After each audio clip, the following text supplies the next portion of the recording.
Welcome. This is To Our Core with Katie Murray, and this is the place where we peel back our layers to uncover who we really are at our centre, at our core. And think of it as a chat with your bestie, the one who can make you laugh until your belly hurts, who is ridiculously unfiltered and will lovingly call you forward to help you cut through the noise and get real with yourself. Around here, nothing is off limits, and we are mixing this up with equal parts humour and heart, so let's dive right in. Well, welcome back to Our Call with Katie Murray. Today's episode is going to be one that really invites you to slow down, to breathe, and to really listen, because the story that you're about to hear is one that speaks to something deeply universal. The longing to understand ourselves. My guest today has spent many years of his life wrestling with a question that a lot of us carry quietly but rarely say out loud, and that is, what is wrong with me? For more than 6 years, he searched for a label or a diagnosis that could help him make sense of the heaviness that he carried, the constant self-doubt, the never-ending vigilance, the sense that being himself wasn't quite safe. But what he actually uncovered wasn't just a psychological explanation. It was a doorway into understanding the complex layers of trauma, shame, identity and survival that have been shaping his life since childhood. This conversation traces his journey from a childhood filled with both warmth and instability, through years of relentless bullying and the emotional unpredictability within his home.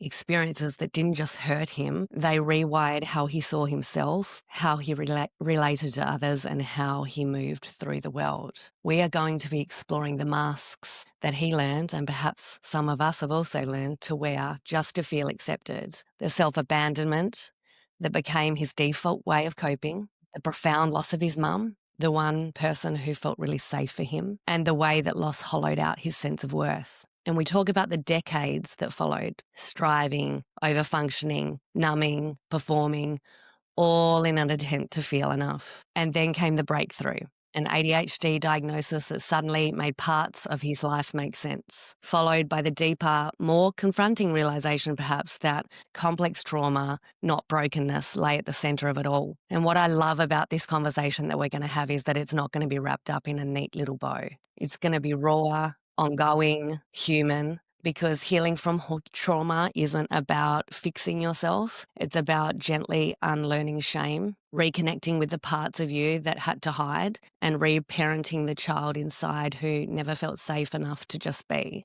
Yes, this might feel at times, particularly for the guest, that this was a story about survival, and it's also a story about returning to authenticity, to compassion, to truth, and slowly, courageously coming home to yourself. We might have a few distractions on this episode and recording. I've got what I've self-diagnosed as a bit of a chest infection, so there may be coughing fits. Tim, my guest, I'm going to introduce him in a minute after that intro, and he's also got a puppy dog that may want to be the center of attention, so bear with us if there's some technical difficulties. We are not about this being perfect. We are about this being real. And on that note, I welcome Tim, an incredible man who is here to share his story with us. And I just know this community will hold him safely while he shares his experiences with us today. Welcome, Tim.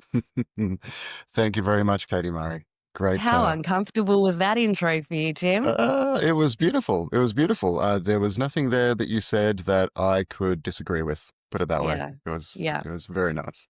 It's certainly been a journey for you, hasn't it? Yes, a much longer one than I realized it was. Yeah.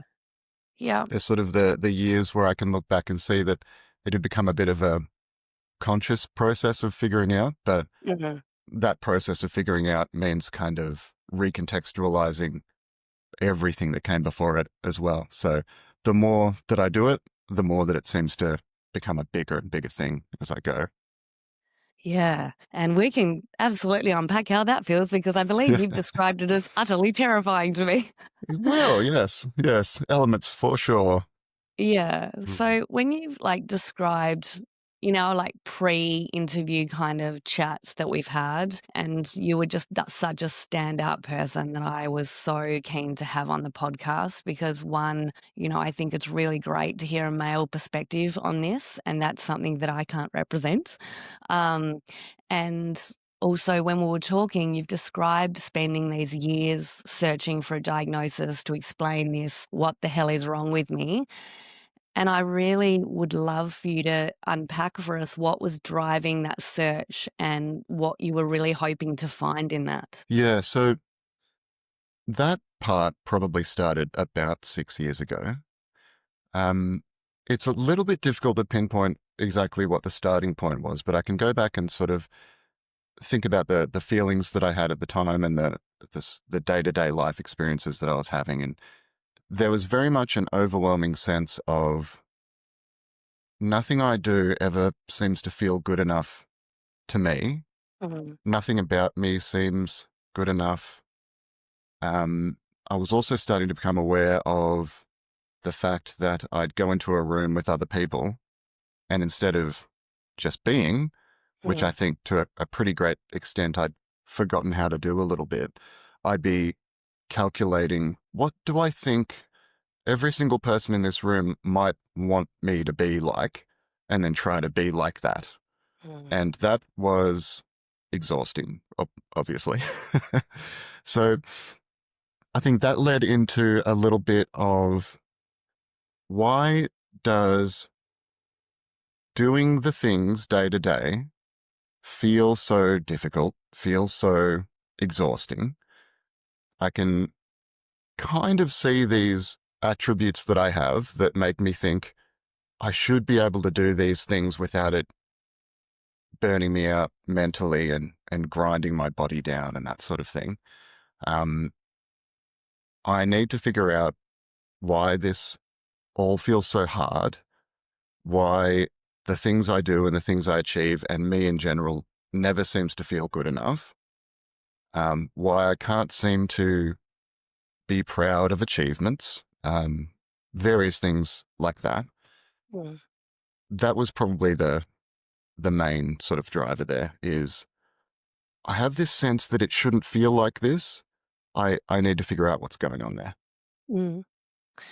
So there's a couple of things that you said that were like standing out to me when you were talking, and that's that first of all, yes, it's exhausting performing, and also like literally self-sabotaging right then and there because it's impossible to be everything to everyone. So if you're going into a room and you're like, what does each person in this room need? They might all need different things. And so then you end up being like this split personality that's just trying to meet everyone else's needs other than your own. So I think a lot of people that listen to this podcast will resonate with what that's like about, even when you have social situations where like maybe it's your birthday and so different cohorts of people, friends, family, etc., have come together in the same room and like understanding who do I need to be in this room because I've actually got so many aspects of my life that's merging together, and this part of like my friends might know this part of me and this part of my friends might know this part of me, and then my family might know a completely different environment, and then some work colleagues might turn up and you're like, shit, um, who do I be? So that like loss of identity. And I often describe it with my clients when we're doing identity work about what would it be like to look down on your house, like a bird's eye view, like one of those floor plan models that you see where they're all structured and stuff. And if you walked into the kitchen, Tim, you might be the partner to your partner, and then you might walk into the bedroom and you might be the father to your son, and then you might walk into, the lounge room and it might be your work colleagues. And what if all the walls in that floor plan just descended and disintegrated into the floor and you looked around and everyone could see you? Who would you be at that moment? So I think what you're talking about and the themes that you're touching on are so resonating with such a huge group of people, because I'm seeing it in the coaching work that I'm doing with my clients as well, that people come and go, I don't even know who to be. And they're still operating from that place of, I can't just be me. I'm like having to perform here. And then the other thing that you talked about was, coming to a place where you had acknowledged the fact that you were not able to receive any kind of level of pride for things that you had done. And so was it a clear path forward for you about saying, "Oh, well, I'm just gonna go to the GP, or I'm just gonna go and see a psychologist, or I'm just gonna go and see a coach"? Was that path clear to you, or did you stumble across it, or how was that for you? Very stumbly, I would say. Yeah. So I tried all of those things at one point or another. Going back quite a bit further in my life, I'd tried several counselors. I tried coaching, um, which turned out for me in recent years to be a huge breakthrough. Um, Mm, I'd been to the GP, been to various specialists. I was looking at things like difficulties breathing, things like chronic lower back pain that I still struggle quite a bit with, various physical symptoms that I now understand are probably related to bracing and armoring as a sort of mm, protective habit that I'd gotten into throughout childhood. So a lot of things like that. And then the ADHD, that came about, right at the end of that period of years where I'd been trying all these things. Maybe it's this, maybe it's this, maybe it's this. And I'd found my way towards ADHD. And at that time, that was the thing, the set of symptoms, the shared experiences of other people with ADHD that I'd been looking into. That was the thing that seemed to make the most sense out of anything so far in terms of potentially explaining everything. mm, Um, so that was eventually diagnosed. And I remember when I had that 18-minute conversation with the psychiatrist, I even commented, gee, that was quick. And he said, once you've seen enough of it, it's pretty easy. Um, I walked out of that conversation, sat down outside, and had a great big cry. mm, Um, and it was sort of a relief cry. I think it was, oh my goodness, I can have a break from this now. Like I've mm, got an answer. And it wasn't, as it would turn out, the ultimate answer or the only answer, but it was a really, really big piece of the puzzle that gave me that, oh, cool. I can work with that. Like I know what to type into the search now when I want to learn more about something. Um, Along with that, there was also a huge amount of grief, I suppose. It was kind of grieving for the person that I thought I had been, grieving for the life I thought I had been living and understanding fully when I had not. So yeah, whole lot of big feelings associated with that, but ultimately it was a huge jump forward in my understanding. And then being medicated was another even more huge jump as well. mhm. And I think it's really useful for some people to get a diagnosis so that they can more clearly understand how their brain works and, its superpowers even, and like what that, how you can really harness that. Um, And what I don't hear from what you're saying is that you've like now incorporated it as like an identity piece. So when people come to me, often they'll be using like terms like my anxiety or my depression or my ADHD. And like there's a real like, this is mine, I'm holding on tightly to this, rather than it just being a diagnostic tool to be able to support them to better understand what's happening for them. And then they get to choose what they do with that. I know that you said to me that your early childhood was largely good, and yet you never quite felt fully safe in that. And I'm really curious to know, how do you understand that sense of unease now when you look back at that? Yeah, I'll probably have to preface by saying that I have been gorging on the complex trauma work of Tim Fletcher lately. So if any of this resonates with anybody, please go check him out on YouTube. Incredible. But that's very much going to be the lens that I'm seeing things through at the moment. Um, so depending on how far we want to go back, there's a lot of things I think that I can factor into this. There's generational trauma elements to it. There's very premature birth related trauma elements to it potentially. Um, but when I think about that 0 to 12, 13 period of my life, and I look back at that as just a beautiful, beautiful time in my life, um, it was I think, instability that probably resulted in the most harm, I would say. My dad was in the Navy. My mum was at an earlier time as well. That led to us moving house a lot, leaving friends, new school, being the new kid, leaving those friends, new school, being the new kid over and over and over. And I think just that type of instability in itself led to sort of a baseline level of, I don't quite feel safe. I don't quite feel secure. Life isn't as predictable as my little developing Tim kind of needs it to be. Um, and then eventually there was more of a fear element that was built into it after we'd been through that experience a few times. And I got to be able to predict, oh, like I know what it's probably going to feel like when I inevitably have to say goodbye to these friends. And I know what it's probably going to feel like when I have to start at a new school, because I've felt that, you know, 4, 5, 6, 7 times by now. Luckily, for the most part, when we did go to new schools, it was a positive experience. There were 2 schools where bullying occurred.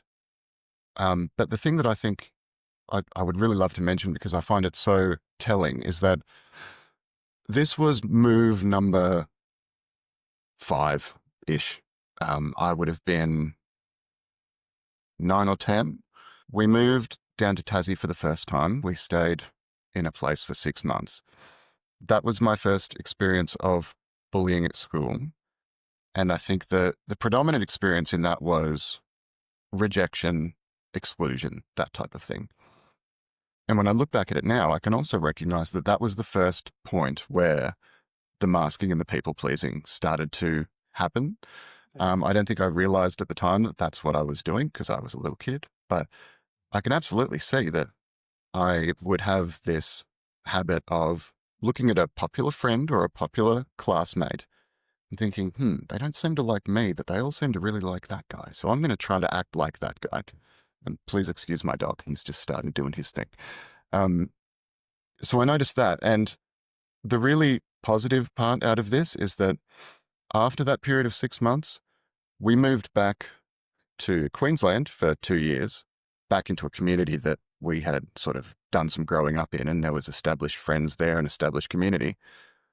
All of the masking, people pleasing, low self-esteem, you name it, it basically vanished from the moment that we set foot back at that old house that we used to live in. And that's something I really only thought about consciously last night. And I think that's a really big indicator of environment is everything. Safe environment, safe people, safe connections. That's what fixes this stuff. And that's also the lack of that, I think, is a huge part of what creates this stuff. Yeah. And your experience with bullying, how did that shape lasting beliefs about yourself or the world that you think began to form during that time? Yeah. The biggest one, I think, that is sort of the umbrella over all of it is everyone will reject the real me. And I can look at that now as that's a belief that was kind of taught to my child brain as I went along. It was receiving information as it developed. And so there's still that old belief kind of sitting in the back of there. So I sort of went through the early years of primary school, just being authentic, just being me, just doing my thing. And it all felt great. It didn't feel like effort. It didn't feel like trying. I was just being me and people were being them, and it was really good. It was only when the bullying started, if I look back, the earliest instances of bullying were me saying something authentically without really thinking about it, which a piece of that could have been an impulse control thing related to ADHD, but that's an aside. Or it might have been showing something that I'd made or bringing something to school or like a drawing that I'd done and having that criticized or mocked or laughed at, that type of thing. I remember one of those moments as one of the earliest kind of indicators to my developing brain that, oh, okay, so up until now, I could just do things that I felt good about doing and show things that I felt proud of. And I've done that, and it's just been received in a way that is completely foreign to anything I've ever experienced before. That really hurts. That really hurts my feelings. I don't want to feel emotional pain. I don't want to feel rejection. I'm going to have to figure out a different way of doing this. And it's that type of thing that just sort of piled up and piled up over the years of, okay, I've tried to be authentic. I've tried to be my real self and just be and just let it flow out as it is. That has led to pain and rejection. And so it was never a conscious thing for me growing up that, okay, I'm going to pretend to be that person, or I'm going to, oh, poor thing, chest infection. Yeah, it was never a conscious thing of, I'm going to make this plan and execute it in my mind of how to become a different person.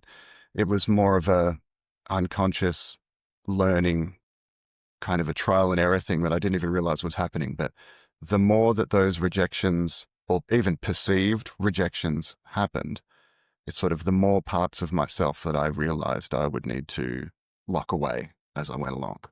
Yeah. Yeah. So ultimately, your brain was just trying to protect you. Like, it's just sometimes when I'm working with people, they come to me initially and they feel quite at war with their own brain. Like, they're like, "Oh, why do I keep doing these behaviors that I'm getting in my own way?" And all of that. And it's like these patterns of behaviors and this way of being for you offers you some reward on an unconscious level because your brain loves patterns and you wouldn't repeat the pattern if it wasn't a positive experience. So, by you stepping into that, performing, locking parts of yourself away, your brain thought, hey, look here, Tim, I'm doing a massive favor here by making you safe and by allowing you to step into the safest way of being you, which was a very curtailed, limited, edited, curated version of yourself. Wondering through this experience and your childhood, tell me about what your relationship was with your parents, like both your dad and your mum, and how that shaped how you've learned to relate to others or manage your emotions. Yeah. This one, I think, for me, I tend to split it into two as well. Sort of there was the 0 to 12, 13 experience and then the onwards. Again, the early chunk was largely really, really positive. Most of my sense of not quite being safe, not quite being relaxed, I think came from that kind of physical instability. Mum was incredibly caring, loving, nurturing, endlessly patient, maybe selfless to her detriment at times, the more I think about it these days, but just an incredible, beautiful person. Um, and my dad in those early years, and I really want to be careful here because I don't want to go, throwing shade or saying anything disrespectful or even I don't want blame to really come into how I look at this because it wouldn't be fair and I don't think it's helpful either. But he was in many, many ways a really, really great dad as well in that first chunk of time. The way that I see the change more and more these days was around a lack of availability, circumstances in our family life at the time, my parents' work situation, their stress levels, physical health issues. All of those things contributed to, I believe, in my dad, a sort of less and less capacity to be the dad I'm sure wanted to be, and the dad that I kind of knew that he can be because of that early chunk where things were, really beautiful much of the time. Um, all of that kind of led to him having a more and more reduced capacity to control, regulate his emotions, to manage his stress, um, to, I guess, take responsibility for his emotions in the sense that, okay, I've noticed that I'm feeling anger. I'm going to make a choice about how I express this anger because I don't want the way that I express it to harm anyone. I think there wasn't a lot of capacity for that because there was so much going on in terms of probably his own shame, probably his own generational stuff, his own grief, the losses he'd experienced. I would imagine many perceived failures for him. So there'd be a lot of that stuff just swirling around inside him all the time. And throughout all of that, they're working 16-hour days. They're having Christmas Day off each year. And that's it, which looking back I have no idea how they even survived through that. And so that's probably a good way of putting it is I think the whole family, to one extent or another, were in survival mode from 12, 13 for me onwards for a large part. And so because that also coincided with when the bullying started, which was sort of relentless from the moment that I got on the bus to the moment I got home, and then sometimes not even then, it would even continue after that, there would have been behaviors that started coming out in me because of the complex trauma I was developing and the beliefs that I was developing and the kind of survival mechanisms that I was starting to use without even realizing that that's what I was doing. And those behaviors would have had an impact on both of my parents, I'm sure. And I can imagine that they both would have wanted to fix it because, of course, they're my parents. They love their children. And they were in this situation in life where they no longer had the capacity to do that. Even mum, as brilliant of a parent as she was, we'd all found ourselves in this scenario where there just wasn't enough time. There wasn't enough them kind of thing. Yeah. From listening to you talk, I just so strongly have that value that comes through for me that everyone is doing the best that they have with the resources that they have at the time. And it sounds like your parents were really under-resourced in regards to not only just time, but their capacity to have that modeling for themselves. Like, I really think that we're really starting to come into an awakening about what regulation looks like and how repair can look like in relationships. I don't think that was necessarily an option that was available to our parents growing up. They didn't have that modeling. They didn't have that support to speak openly, to seek help around parenting. And so it really limited the resources that they had available to us. And when we can apply that lens and that belief that everyone is doing the best they can with the resources they have, I think it allows us to reflect back on our experiences with more compassion. Um, when you say that the masking started around 12, do you think that your parents saw you masking, or did you feel like in your home environment that you also had to mask? That's a really interesting question. Because up until fairly recently, I would have said, no, I don't think so. No, I reckon I had them fooled. But no, not the case. I can actually remember a moment, and it would have been mid to late teens, that I remember my dad saying something to the effect of, like, why are you always showing off in front of your friends? Something like that. Mm. Like, this is how you are, this is who you are.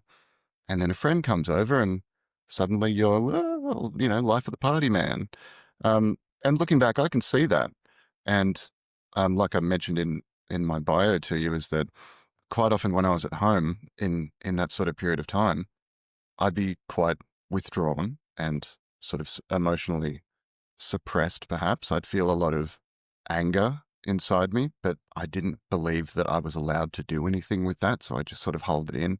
A lot of sadness, same thing. I just sort of hold it in, very quiet. I probably looked quite angry and withdrawn much of the time. And then someone would come and visit, something like that. There'd be an external change. And all of a sudden, it would kick into life of the party, happy, friendly, everything's great version of me. Mm. And so, having sort of reflected on that very recently, I can look back and see, he could see that something was happening. He wouldn't have had the same language necessarily that we all have for that type of thing now, because, neither did I, and neither did anyone around me at that time. Um, but I can I can see that he could notice something was different and something felt wrong and something felt not real, not true, something like that. Yeah. Mm. So when I was facilitating a training and like we'd obviously cross paths, you and I, Tim, in regards to other professional settings. And I was running a training and you're a participant there. And this training was particularly around values and our why for being in particular careers, like what has brought us there. And honestly, that moment when I asked you, why do you do what you do and why are you here and where's your purpose in this and how is that driven by your values of what's important to you? It was probably the first time that I'd actually seen that mask start to slip. And do you want to share like what your experience was in that? Because it really touched a lot of people in the room, because the thing that we tell ourselves is a story around, I can't show my true self because then I might be at risk of rejection.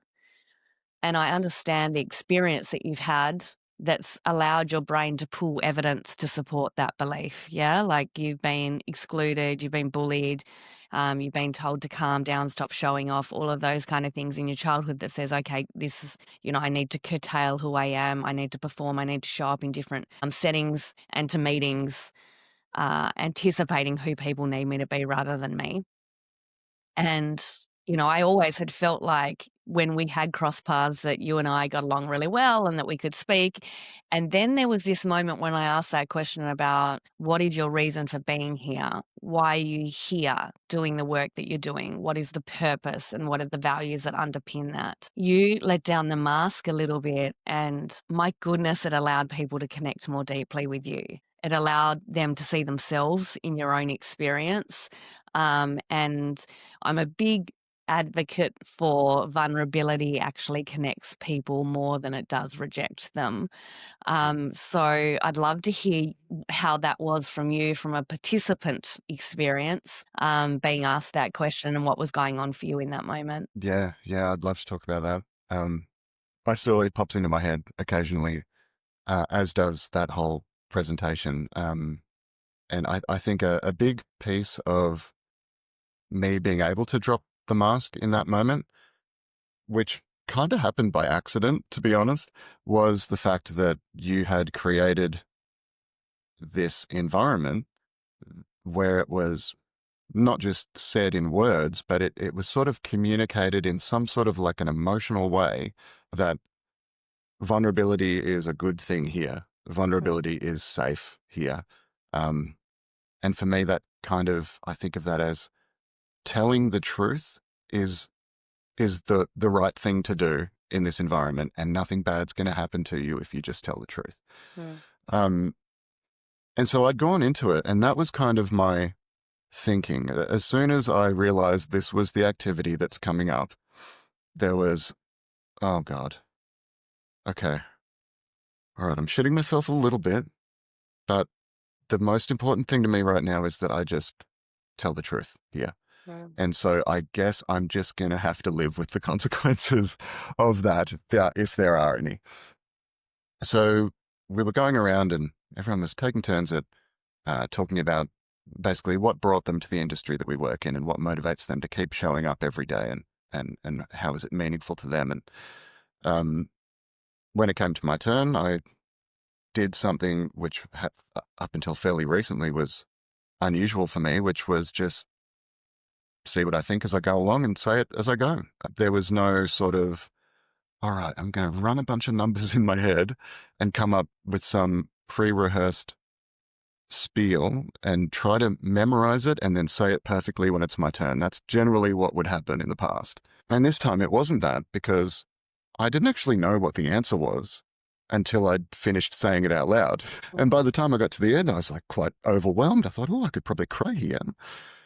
And that's how I kind of knew that it was true, and I knew that it was real, and I knew that it was kind of little child me in here somewhere saying, oh, thank you, man, for giving me a look in finally. Oh, that emotion was sort of it's, you listened, you listened to me, and it feels good. So yeah, basically I, from what I recall, I spoke about how I'm wanting to contribute to a system that strives to increase safety in children in their lives, help them to thrive rather than just survive, and all of that sort of stuff.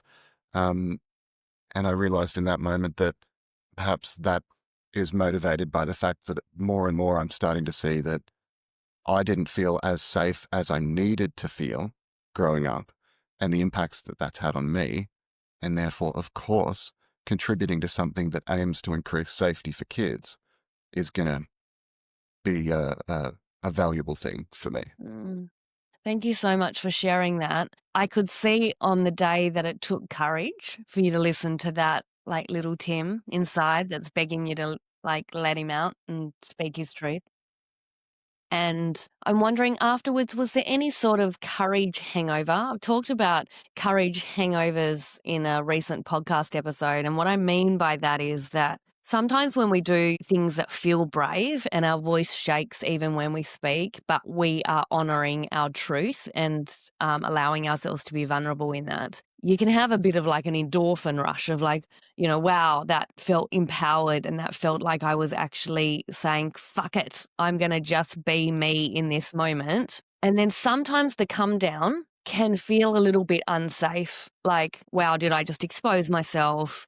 Did I use the right tone? Did I say the right words? Did people understand me? Like this desire that we often have as human beings to control how someone else perceives us, which we have zero control over, yet we still try and strive. And that's where the people pleasing and performing comes in, because we are trying to create an ideal where people just perceive us in the way that we want to be perceived. And so I'm wondering, was there anything after that experience that either felt like really incredible for you and like a little bit of evidence for your brain that this is actually a new path for us that we could forge here?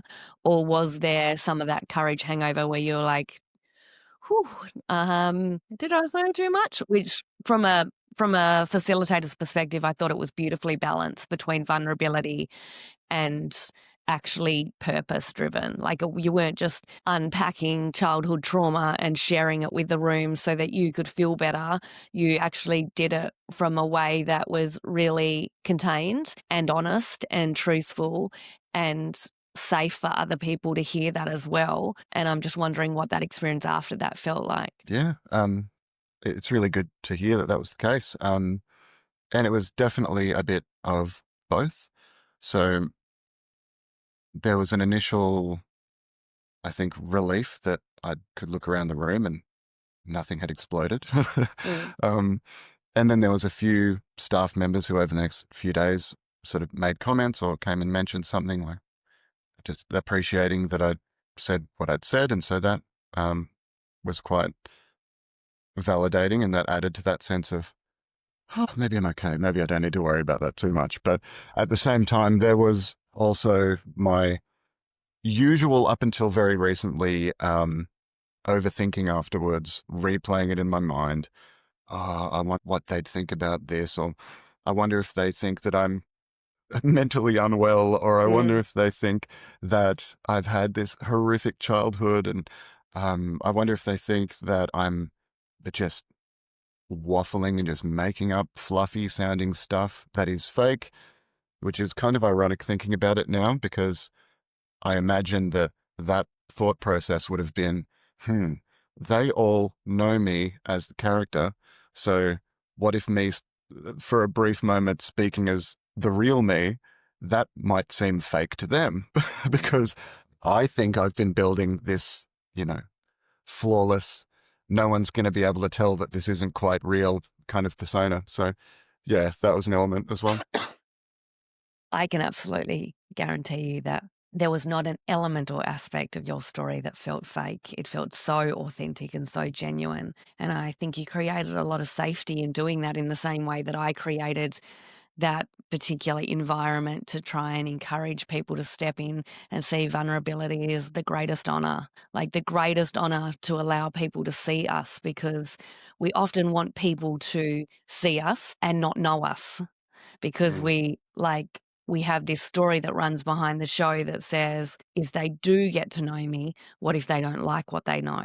And so then we spend all of our time doing that overthinking and creating stories about, what if they thought that I was being insincere or fake or magnifying it, or what if they thought I had a terrible childhood and that's not the story that I necessarily wanted depicted, or what if they thought, what if they thought, what if they thought, and then understanding that we actually have no control over what anyone thinks. However, we can step forward and actually be ourselves, because at the end of the day, that's honoring us. Because we could tell the performance, showcase the characters that we think is safer, and try and manipulate, and I know that that sounds harsh, but, manipulate how they That's what might it is. view us, or we could be ourselves and actually feel deeply connected to ourselves. Because Mm. like, we often prioritize connection with other people, which is a huge, like, belonging is a huge human need, yeah? And when it comes at the sacrifice of connecting to ourselves, because we're like, we can't let them see this side of me, this side of me, this side of me,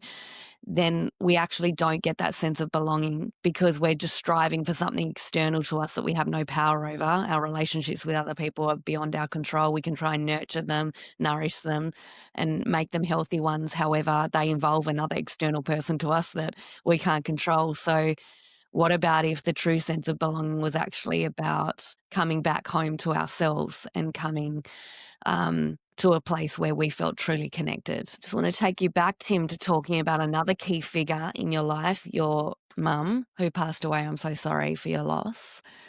It's a pain like no other, isn't it, losing a parent? I lost my dad as well, so I can certainly empathize and have compassion for you in that. And you said to me that it felt like losing your last anchor to self-worth. And I was wondering how that loss influenced the way that you saw yourself in your life afterwards. How long ago was it that your mum passed away? It'd be about 12 years. Yeah. Okay. Yeah. Yeah. Yeah. Yeah, this is like the gnarliest thing for me to talk about still, even 12 years later. Um, but I'm feeling pretty resilient today. I think I'll be fine. But All um, emotions welcome, Timothy. Let it out. yeah, so the way I think about this piece is there's those external sources of validation that we talk about, and then there's the internal, intrinsic sense of I have value just because I'm a human being that exists. Um, and growing up, that first part that was really great, that's what that was dominated by. There was never any trying to be anything else, because there was never a thought that there was anything wrong with what I was. Mm. Um, and mum for me was always a massive, I sort of refer to it as an anchor, like a massive source of that internal feeling of I'm fine as me. Um, and having thought about that a fair bit, I've sort of pondered, well, is that me looking to an external? But it's different. I think it's more of a, when she would look at me, I would feel seen. I would feel understood. I would know that regardless of what I'm doing, how I'm acting, which character I'm playing today, when I was around her, I got that sort of feeling of warmth and of safety. I think because I knew that she knew who I was. despite all the other stuff. Mm. So that, I think it was so awful in that sense, losing her, because I didn't really have anywhere that I could look to anymore to sort of get that confirmation of internal worth, I suppose. It's a hard thing for me to describe in words because it's very much, it was just a feeling in my body. Mm. Um, but it was the strongest feeling of safety and okayness that I can remember feeling. So losing that in conjunction with various other circumstances going on in life at that time, it really just, it ramped up all of the negative stuff that had been building and developing in my brain. And at the same time, suddenly this huge, big sense of safety was gone. Mm. So now all of the maladaptive kind of survival mechanisms that I'd been using to a degree, it suddenly seemed like they're even more important now because you're even more unsafe than you were before. Mm. Where did shame sit in that? Shame sat in everything, it turns out, for a really, really long time. That's something I'm only becoming aware of lately. Yeah, it's a tricky one to answer because it was in everything. The shame is essentially, for me, the belief that the real me isn't good enough and the belief that the real me will be rejected. So in that sense, after Mum passed away, the shame got way worse as well because, the shame's coming up like this, and Mum's sort of love and knowing of me was just sort of pushing it down just a little. Mm. And then that wasn't there anymore. And then there was also a bunch of kind of self-talk beliefs that I developed about myself around how the months up until her death were handled or not handled, or processed or not processed, the way that I grieved or didn't. And there was a whole lot of things that I thought at times about, am I doing grief properly? Am I somehow being disrespectful by not, acting up to some other standard of what grieving should look like? There was so many little pieces to that.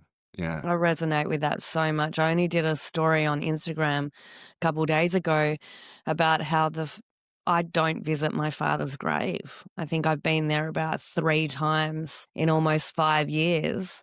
And, initially there was some shame that came up for me about being the good daughter, about, going back and spending time at his grave because that's his place of resting. However, I feel no connection to that gravesite. In fact, all it does is evoke sadness because it reminds me of his death, as opposed to when I'm mowing lawns or washing cars. That's when I feel my dad most present. In fact, I took a photo a couple years ago when I was washing, because we bought his SS ute when he passed away and got like personalised number plates for him that has his name on them, just as that was his pride and joy, apart from his children, of course. Of course, of He course. loved his cars, he loved his utes, he was a Holden man through and through, and so we really couldn't bear to part with that going, and my mum certainly wasn't comfortable driving it. So my husband and I offered to buy it, and we got those. And I was washing it once because I was going to drive my nephew, so my dad's grandson, to his formal in the ute with dad's name on it. And because that's something that I always had imagined that my dad would do for us, is that he would drive our children, his grandchildren, to their formals in the ute. And I was like washing the car, and with the hose, there was, I don't know the science behind it, but there was an illumination of like rainbow colors through the stream of water. Now, I'm sure it's a refraction of light and all that kind of jazz, and I don't give a fuck what anyone says. That was so symbolic as I'm Yeah. washing dad's ute, that this rainbow, which is particularly symbolic for our family because on the day that he passed away, we walked out of the hospital and there was this huge, bright rainbow. So we've always had a connection connection to that. So I resonate with what you're saying about this concept that you've got to do grief right, like in a right way. And for me, I've had to really challenge some of those perceptions of being like a good daughter or being like faithful to the memory of my father. And that might be that I should go and see his grave, when really that just makes me sad. And I would much rather be hearing his voice in my head as he's telling me to do straight lines as I'm mowing the lawn, or, whatever it might be. If you're going to do a job, do it properly, Kate. So, yeah, I can fully recognize that. And it's just such a conditioning, I think, that we experience growing up, that there is a right and a wrong way to do things. And if you do it the right way, you'll be accepted and supported, and society will say, good job. If you do it the wrong way, in inverted commas, then it's, who are you to step outside the mold and do it a different way? So I hear you in that. And I wonder how you recognize shame when it comes up for you now, and how do you work with that? Yeah, well, just quickly, another little piece in relation to the doing the grief right or wrong. I'm with you 100% on all of that. And I wonder if, as well, for me, there was a little bit of shame in the sense that I can look back and I can see, I believe that I would have done that grieving differently if I'd felt safe enough to do so. Yeah. I would have done that grieving differently if I'd felt safe enough to be me through it, and to feel it for exactly what it was, and to do the things that were the things that I just needed to do in relation to him. So I think that's a piece as well. So If you've spent speak, such a long time, like in childhood, though, suppressing, and then I've said this to you before, and it was via text message or messenger, so I couldn't say whether or not you eye rolled me. But when you talk about back pain and, there being, that your armor and that protectiveness that you've held yourself to keep yourself safe, there's a lot of research to suggest that emotions very much impact our physiology and inflammation in the body and all of that. And emotion is energy in motion. It's supposed to move, and we are very good as humans about just trying to like push it down. Like we're not moving it anywhere. It's just being pushed down, and then it manifests in our body. It might be tension in your shoulders. It might be whatever. So and I think I said to you, if you're my coaching client and you said to me, you've got a sore back, I would say, what are you pushing to the back that you don't want to address? Because it's such a beautiful analogy of how our body tries to give us cues about what's happening for us. And you talk about like sitting in the grief and being able to like process that in a different way, potentially. A lot of us haven't been conditioned to know what to do with emotions. And I've talked about this on another episode about we have not taught people how to safely express anger and frustration in a safe way where there's no threat to anyone else. No one's hurting anyone, but it's so like there's so much shame that comes around people feeling or demonstrating anger, guilt, hurt, fear. I think fear is slightly more acceptable because, like, there is a bit of fear mongering in our society where they like us to be scared of things. But we've even labeled them good emotions and bad emotions, and so I often say to people that I'm working with, what if we just called them emotions? Like, one's not negative, one's not positive, one's not good, one's not bad.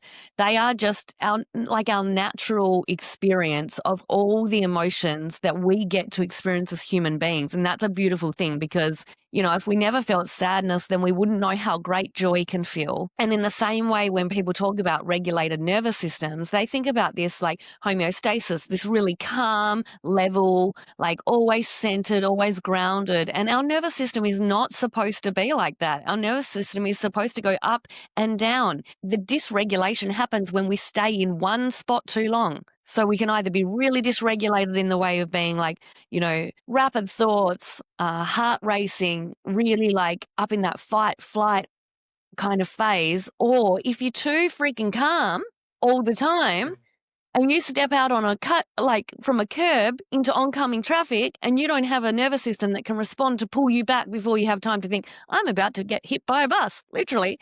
Um, then this changes and the variety in our nervous system should be welcomed. Like, we should be able to feel it all and express it all. And so I just wanted to like touch on that, because I think there's so much more work we can do in this space around allowing people to feel safer in their emotions, whether or not that's an emotion that is considered to be by society a good one or a bad one. Amen, sister. I'm so glad you brought up the back pain stuff, because I mean, it's been happening this whole time that we've been here talking to each other, just to a lesser degree than usual. And Mm. I think the way that you framed it is spot on. And the way I'm looking at it more these days is, again, it's sort of framed as there's the real me, and then there's the me that's trying to be something, trying to do something, trying to make something happen. Another way I've been looking at that is the real me is kind of the child me, and then there's this sort of, I guess, parent me, which I'm trying to change what kind of a parent I am to that child.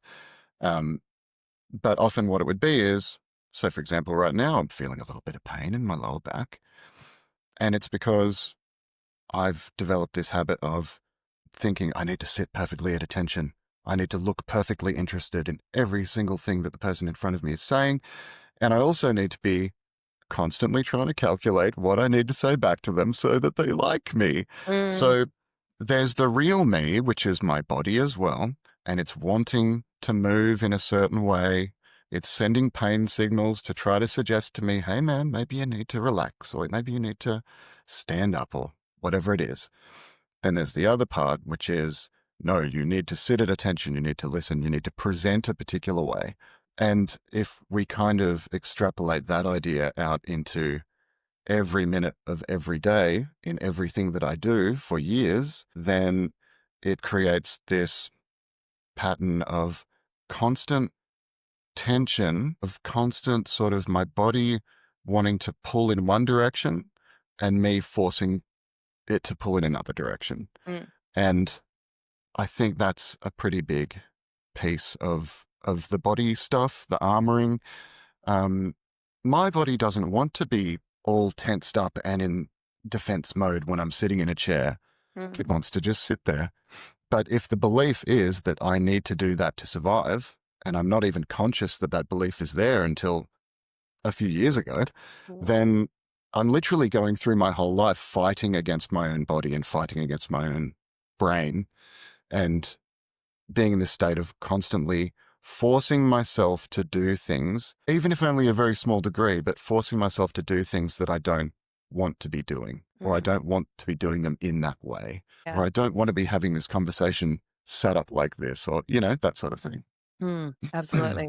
And you touched on when you were talking about parenting and, how you want to do it differently. You've talked about reparenting the scared, sad, wounded child within you as well. Like, you've referred to it as little Tim, which is so cute. I could only imagine. Um, I'm wondering what that process looks and feels like for you in real terms, like how you honor that scared, wounded little Tim and honor them in being able to like really feel safe enough to just be. Yeah.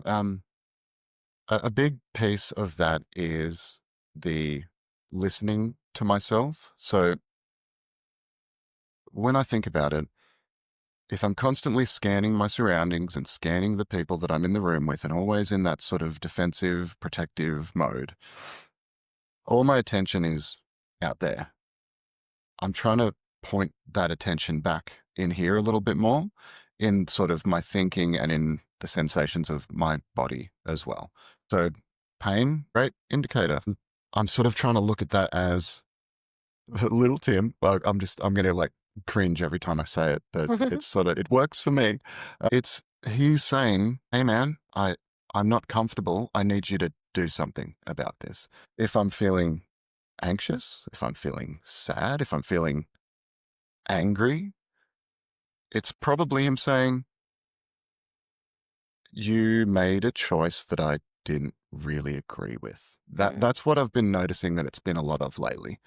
Um, if someone asks, "Hey, do you want to go and do such and such thing?" And if I go, they probably want me to say yes, so I better say yes. And then I say yes, all of a sudden I feel a little bit angry, barely perceptible. I feel a little bit nervous, which is a fear thing. And I look at that as that's little Tim saying, you didn't tell the truth there 100%. And that's like shoving me back into the cupboard under the stairs a little bit. And mm, that hurts. So it really is that whole thing of listening to what I need, listening to what I'm feeling emotionally as well, but mhm, also not getting caught up in those emotions as if I were the scared child. mm, It's noticing the emotions, feeling them, and then sort of thinking as the grown up in with my executive functioning intact, what was it that happened externally or internally or both that led for that emotion to come up? mm, Because it could have been some sort of you weren't quite true to yourself in that moment. It could have been that experience that you just had reminded your, limbic brain of a situation from childhood where you were really scared. So if I can see that that's what it is, then I can literally say to myself, oh, that's what it was. You're all right. You're all mm. right. I got you. Yeah. That sort of thing. Yeah. And I think the recognition just of even noticing that, like, very subtle anger or that emotion that's come up is absolutely the first step. And then you Mm, can, like, unpack how you wanna handle it differently potentially next time, or whether or not you wanna revisit the commitment that you've just made. I think even just acknowledging in the first instance that you have acknowledged that inner child within you and the fact that you weren't completely honest with yourself and in alignment there, that is the game changer. Like, that is the thing that we're all changed because we can't change what we don't know and what we don't see. And so just knowing that and being able to, like you said, bring in your executive functioning, your logical mind to be able to create some questioning, some curiosity around what that's about so that you can potentially do things differently next time. When you have talked about this journey, I don't know whether you've actually said it on this podcast episode, but you absolutely said it to me in the lead up. Utterly terrifying.